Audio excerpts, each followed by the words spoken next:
প্রায়োরিটিকে সস্তা ভাববেন না। সারা দিন রাত টিকটিক শব্দে বিরক্ত করা দেওয়াল ঘড়িটা ব্যাটারির অভাবে থেমে যাওয়ার পর আমরা বুঝতে পারি ঘড়িটার গুরুত্ব কি ছিল। তেমনি আমাদের আশেপাশেও কিছু মানুষ থাকে যাদের হাসি খুশির মুহূর্তগুলো কিংবা সাধারণ ব্যস্ততাকে আমরা ভীষণ রকম সমালোচনার নজরে দেখি।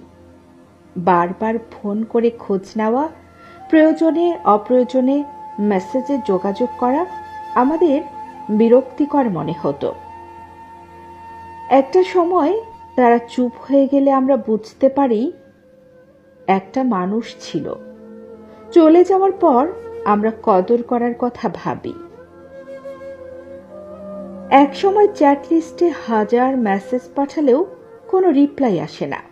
ফোনে 1000 বার রিং করলেও অপর প্রান্ত থেকে কেউ ফোনটা তুলে আর কথা বলে না। আমরা তখন বুঝতে পারি সেই মানুষগুলো আসলে সময় কাটাতে নয়, হয়তো কাছের মানুষ বা বন্ধু হওয়ার জন্য একটু সময় চাইতো। আমরা ভাবতাম সময় কাটাতে এসেছিল, অথচ আমাদের অবসর হয়নি তাকে সঙ্গ দেওয়ার। আমাদের চোখে পড়ে এক সময় খুব শান্ত থাকা উগ্র মানুষটাকে। মানুষটার ভেতরটা জানার মতো অনুভূতি বা সময় হয় না। অবহেলায় পড়ে থাকা পাথরে ক্ষয় ধরে, অনাদরে রাখা লোহায় মরচে পড়ে।